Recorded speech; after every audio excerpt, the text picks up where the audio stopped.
Hello everyone, video start करने से पहले छोटा सा इंस्ट्रक्शन। एसएससी जेईई के लिए बेस्ट बुक्स और टेस्ट सीरीज का लिंक मैंने डिस्क्रिप्शन में डाला हुआ है, उसे देखना ना भूलें। Now let's start the video. तो नोडल एनालिसिस हमारा कंप्लीट हो चुका है।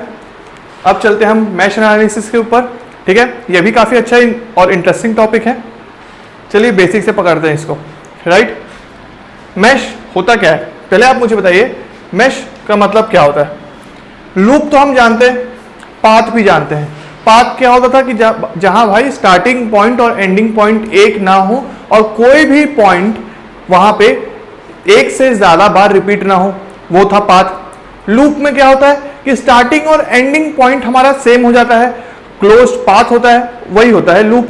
राइट, अब भाई ये मैश क्या चीज है? मैश है अपना ये काइंड ऑफ लूप ही है। ठीक है, ये काइंड ऑफ लूप ही है। मैश इज अ लूप, पर ऐसा लूप जिसके अंदर और कोई लूप पॉसिबल नहीं हो। ठीक है, but does not contain any other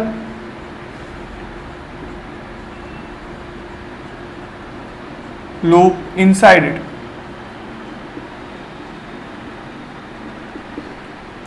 example के तौर पे चलिए एक सर्किट लेते हैं। ये एक सर्किट दिख रहा है, रेसिस्टर्स हैं, वोल्टेज सोर्स है।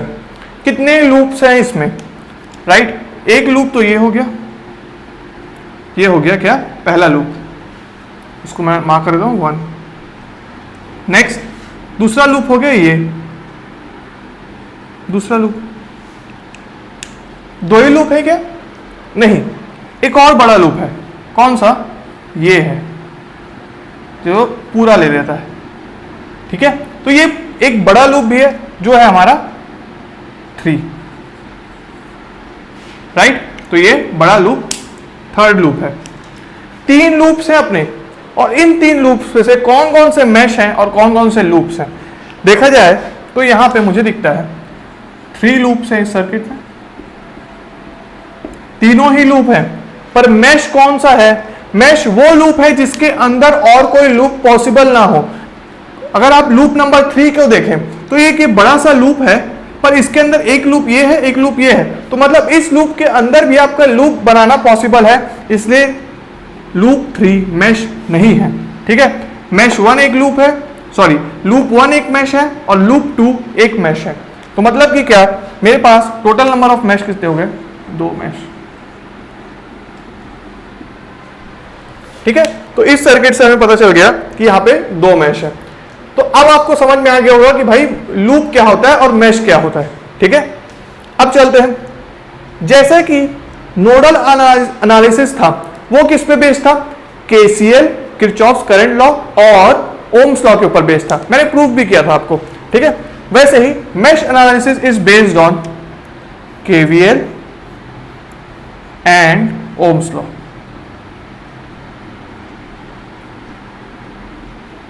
ये केवीएल और ओम्स लॉ के ऊपर बेस्ड है।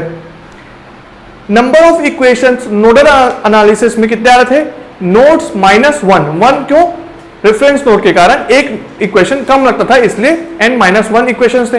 वैसे ही मैश एनालिसिस में number of independent loop equation, कितने इक्वेशन आएंगे, is equal to number of mesh. किसके इक्वल होगा? जितने मैश पॉसिबल है उतने ही इक्वेशंस आएंगे। अब भाई मैश कितने होंगे? मैश होगा हमारा b-n+1। ये चीज क्या है समझते हैं। L क्या है? नंबर ऑफ इंडिपेंडेंट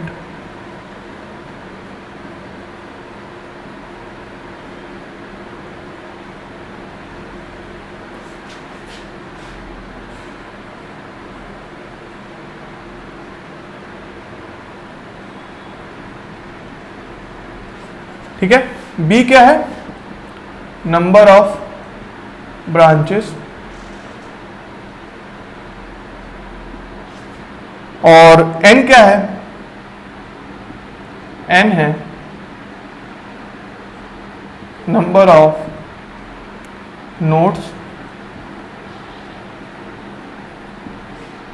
ठीक है, तो यहां पे हमको सारे टर्म्स का नाम भी पता चल गया। तो ये चीज काफी खास है। क्योंकि आपसे पूछा जाएगा कि नंबर ऑफ मैश इक्वेशंस कितने पॉसिबल हैं, राइट।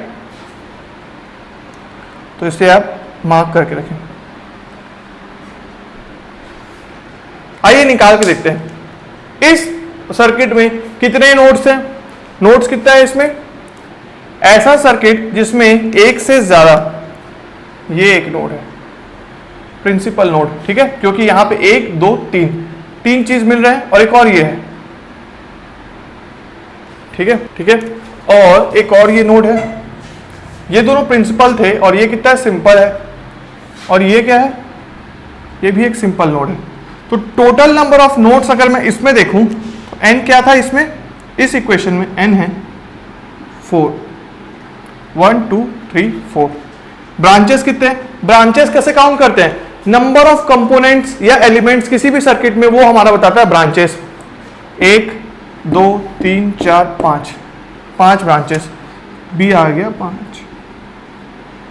अगर मैं नंबर ऑफ मैश इक्वेशंस या लूप इक्वेशंस बताऊं तो कितना होगा, L is equal to B minus N plus 1 is equal to 5 minus 1 is equal to 2। और ये जो 2 आया, अगर आप देखेंगे ध्यान से, ये 2 किसके इक्वल है, इसके, ठीक है। दोनों जितने नंबर ऑफ मैश थे उतने नंबर ऑफ इक्वेशंस भी आ गए हमारे, ठीक है। इसलिए मैंने लिखा number of independent loop equations is equal to number of mesh is equal to L is equal to B minus N plus 1, ठीक है। तो यहां पे 3 जो मेन कॉन्सेप्ट थे मैश एनालिसिस के वो समझ में आ गए। अब थोड़ा सा डिफरेंस की बात करते हैं, नोडल और मैश में क्या क्या डिफरेंस है। पहला चीज कि हमारा ये देखे थे हम कि नोडल तो जो था वो KCL प्लस ओम्स लॉ था, और ये क्या था, KVL प्लस ओम्स लॉ।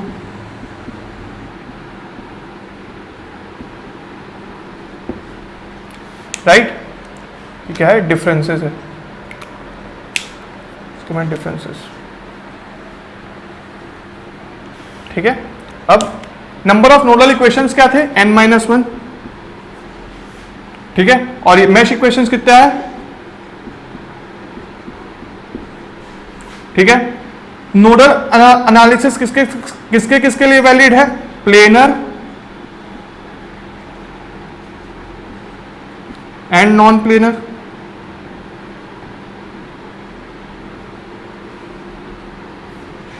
और मैश एनालिसिस सिर्फ प्लेनर के लिए ही वैलिड है, प्लेनर सर्किट्स।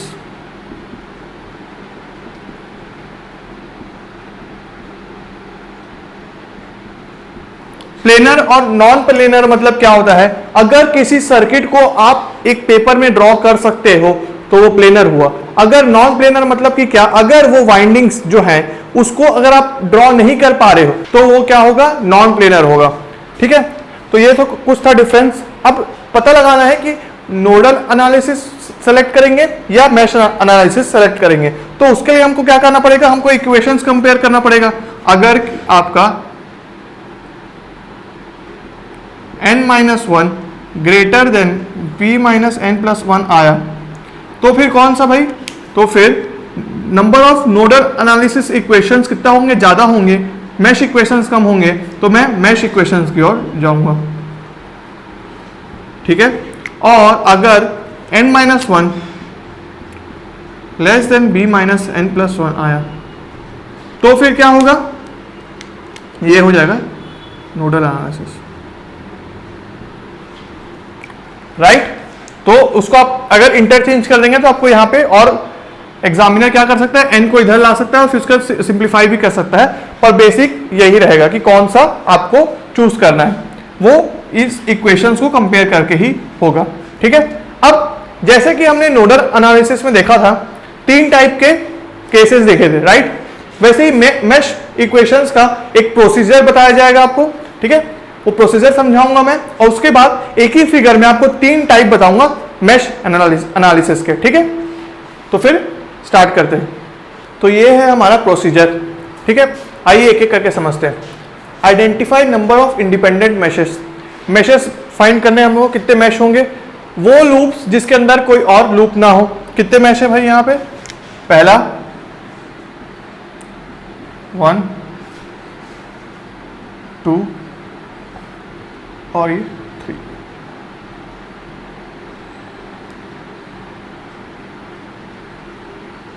ठीक है, और क्या बोल रहा है? And give loop current direction. Loop current भी डायरेक्शन दे रहा है हमको। ठीक है, तो अगर मैं इसको I1 मान लूं, इसको I2 मान लूं, इसको I3 मान लूं, ठीक है। लूप करंट डायरेक्शन मतलब क्या? हम ये अज्यूम कर रहे हैं कि इस पूरे मैश में और इस मैश में I1, I2 और I3 फ्लो हो रहा है।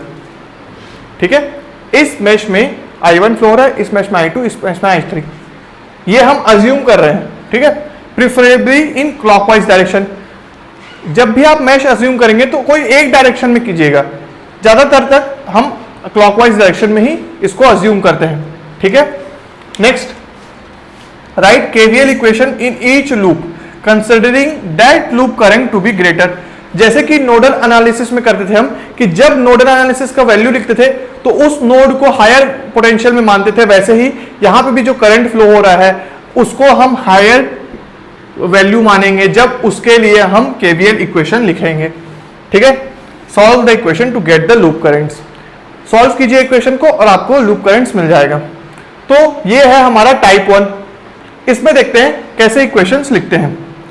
पहला इक्वेशन I1 के लिए लिखते हैं, केवीएल इक्वेशन लिख रहा हूं मैं, तो क्या आएगा? -14 plus I1, 1 into I1 that is I1। अब इस ब्रांच में 4 में कितना हो रहा है? यहां से देखिए, ये I1 फ्लो हो रहा है ऐसे, और ऐसे I2 फ्लो हो रहा है इसमें। ठीक है, क्योंकि उसमें तो ऐसे घूम रहा था वो।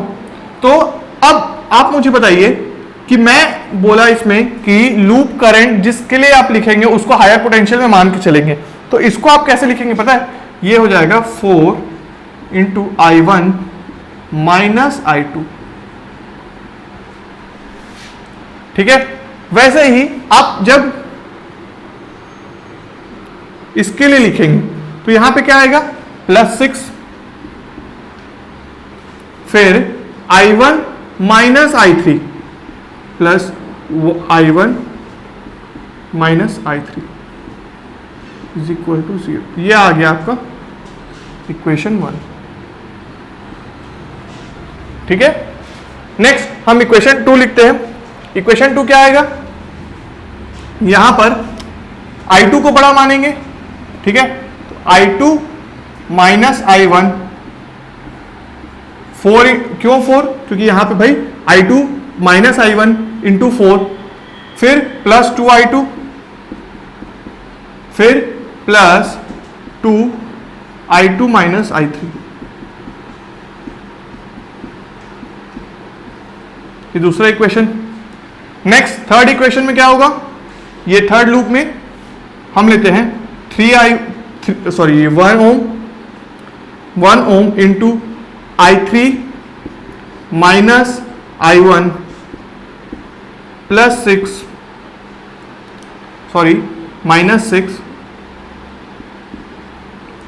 फिर प्लस 2 I3 माइनस I2,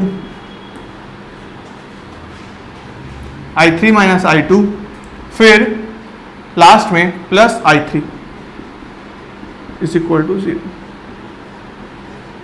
ये 3 इक्वेशंस आ गए हमारे। ठीक है, सिंपल सा मैंने केवीएल लिखा है। सबसे पहले मैंने लूप्स अज्यूम किए, नाम दिया करंट्स का, और जिसका मैं इक्वेशन लिख रहा हूं उस करंट को हायर वैल्यू मान के I1 माइनस I2 लिखा। इसमें यहां पे लिखा I2 माइनस I1 और रेसिस्टेंस की वैल्यू से मल्टीप्लाई करके वोल्टेज लिख दिया। ठीक है, इन तीनों को अगर आप सॉल्व करते हैं तो आपको I1, I2 और I3 की वैल्यू मिल जाएगी। तो ये तो था हमारा बेसिक सा टाइप 1। अब आप याद कीजिए टाइप 2 नोडल एनालिसिस में क्या था? उसमें था कि अगर रेफरेंस नोड और प्रिंसिपल नोड के बीच एक वोल्टेज सोर्स कनेक्ट हो जाता था तो हमको डायरेक्टली उस वोल्टेज सोर्स, उस प्रिंसिपल नोड की वैल्यू पता चल जाती थी। ठीक है, इसमें क्या होगा? इसमें मान लीजिए पेरीमीटर मतलब क्या? बाउंड्रीज पे यहां या तो यहां या तो यहां या तो यहां अगर एक करंट सोर्स आ जाता है, अगर एक करंट सोर्स आ जाता है तो उससे होगा ये कि उस मेश करंट की हमको डायरेक्टली वैल्यू मिल जाएगी। मतलब कि क्या, जो इक्वेशन पहले लिखे हम टाइप 1 में वो एज इट इज रहेगा, पर यहां पर I1 सेकेंड टाइप 2 में होगा क्या, I1 पता चल जाएगा मेरे को 14 एम्पियर्स, क्योंकि भाई जब यहां पे करंट सोर्स है तो यहां पे भी 14 एम्पियर्स फ्लो होगा, और यहां पे तो ये जो I1 है वो इसी में तो फ्लो हो रहा है, तो I1 की वैल्यू किसके इक्वल होगी, 14 एम्पियर्स के इक्वल होगी। तो जहां जहां I1 लिखा है वहां वहां मैं क्या लिखूंगा, 14 एम्पियर्स। तो इससे हमारे इक्वेशन क्या होंगे, एक और रेड्यूस हो जाएगा। ठीक है, I1 की वैल्यू फाइंड नहीं करनी पड़ेगी हमको, I2 और I3 बस बचेगा। तो ये केस कौन सा था, टाइप 2। टाइप 2 क्या बोलता है कि अगर आपका current source perimeter of the circuit में कनेक्टेड है तो हमें डायरेक्टली उस लूप करंट की वैल्यू पता चल जाएगी। ठीक है, पेरीमीटर ऑफ सर्किट में कनेक्ट होना चाहिए। ठीक, अब चलते हैं टाइप 3 की ओर। टाइप 3 क्या था, मान लीजिए इसको मैं वापस वोल्ट्स कर दूं,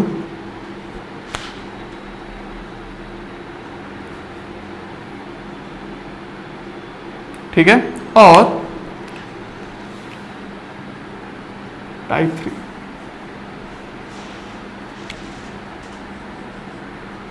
ये हो गया टाइप 3, और यहां पर ये जो वोल्टेज सोर्स है इसको मैं करंट सोर्स अगर बना दूं, इसको अगर करंट सोर्स कर दूं मैं, और इस रेसिस्टेंस को भी हटा दूं,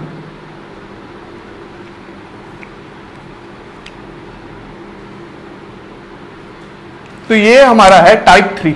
टाइप 3 क्या केस है कि अगर आपका जो करंट सोर्स है वो अगर बीच में कनेक्टेड है, मतलब कि लूप डायरेक्शन, दो यहां पे करंट सोर्स है I1 और I3, ठीक है, दो मैश करंट फ्लो हो रहे हैं, उनके बीच में अगर आपका करंट कनेक्टेड है, करंट सोर्स कनेक्टेड है, तो ये कौन सा केस होगा, टाइप 3 केस होगा, जिसको हम बोलेंगे सुपर लूप, सुपर मैश। जैसा कि उसमें सुपर नोड था वैसे ही टाइप 3 इसमें क्या है, सुपर मैश है। इसमें होगा क्या, देखिए क्या क्या केसेस पॉसिबल है, पहले उसको कंसिडर करते हैं। मान लीजिए एक ये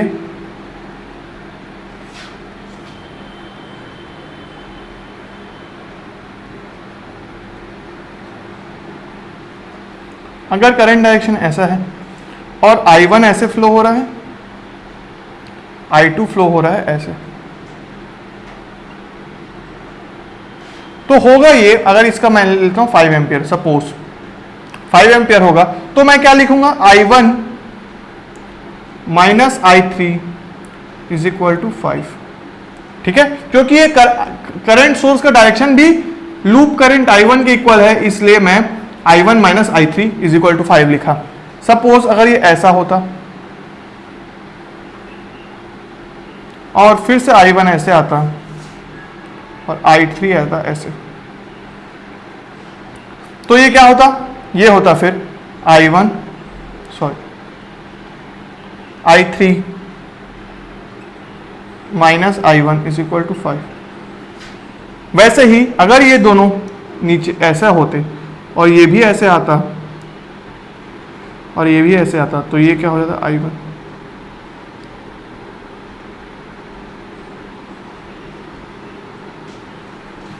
ठीक है, और वैसे ही अगर इसको दोनों को अगर मैं अपोजिट डायरेक्शन में भी कर देता तो क्या होता,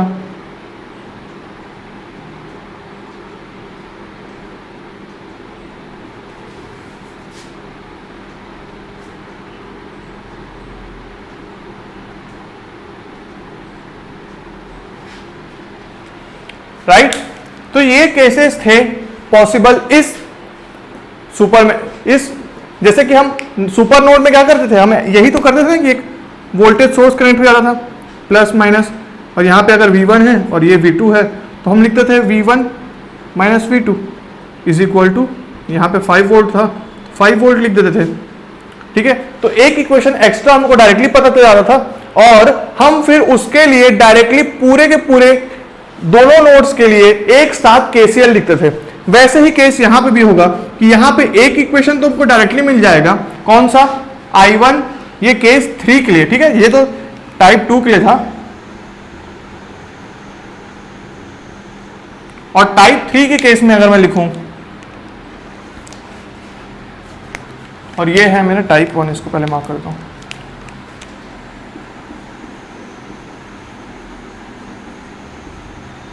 ठीक है, और ये है टाइप 3।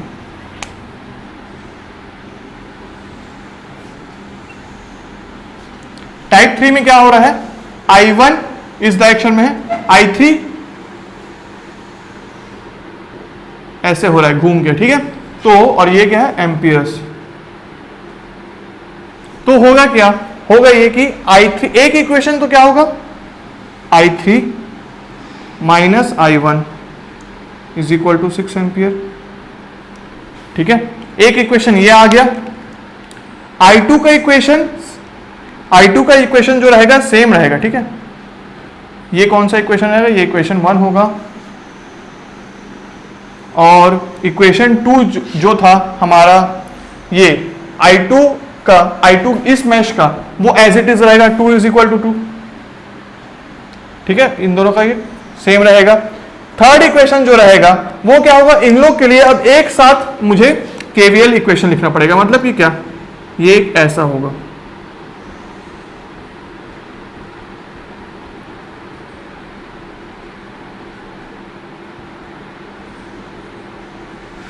तो ये केस कौन सा हो गया, सुपर मैश का। एक साथ कैसे लिखेंगे भाई, इसको लिखेंगे -14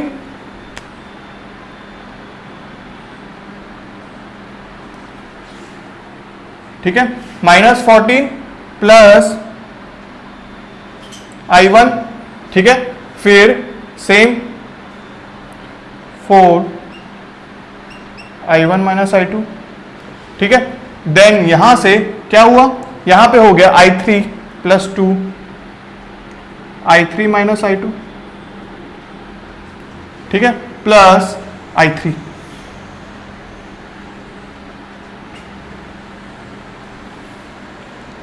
राइट। तो ये हो गया हमारा कौन सा इक्वेशन, थर्ड इक्वेशन।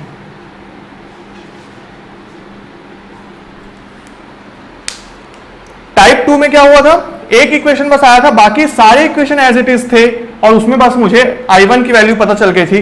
टाइप 3 में ये हुआ कि मुझे I1 और I3 का डिफरेंस पता चला कि I3 minus I1 is equal to 6 ampere. मुझे ये नहीं पता है कि उसकी एक्चुअल वैल्यूज क्या है, बाकी इक्वेशन 2 एज इट इज था। और फिर सुपर मैश मैंने लगाया क्या कि ये बड़ा सा एक साथ होगा और कॉमन ब्रांचेस का फिर से हमने नहीं लिया, ठीक है। तो ये हो गया सुपर मैश, यहां से लेके यहां तक एक साथ केवीएल लगा, -14 plus I1, 4 I1 minus I2, then 2 I3 minus I2, ठीक है, देन 2 ओम, और फिर उसका I3, 1 into I3 is I3, ठीक है। तो ये थे तीनों टाइप्स किसके, मैश एनालिसिस के। आई होप आपको समझ में आया होगा। रिलेट करते हुए पढ़ेंगे नोडल और मैश को, तो आपको देखना ज्यादा देर तक याद रहेगा वो चीज, ठीक है। अब चलते हैं इसके न्यूमेरिकल्स की ओर, जो हम देखेंगे नेक्स्ट वीडियो में, ठीक है। तब thank you everyone for watching this video till the end. Please like this video and share it with your friends, and if you are new to this channel, subscribe to our YouTube channel and don't forget to hit the bell icon to get the latest updates. SSC JEE के लिए best books और test series का link मैंने description में दे दिया है, और अगर आप हमारा टेलीग्राम चैनल ज्वाइन करना चाहते हैं तो उसका लिंक भी मैंने डिस्क्रिप्शन में और फर्स्ट कमेंट में दे दिया है। तो मिलते हैं नेक्स्ट वीडियो में, तब तक के लिए हैव अ गुड डे, सी या।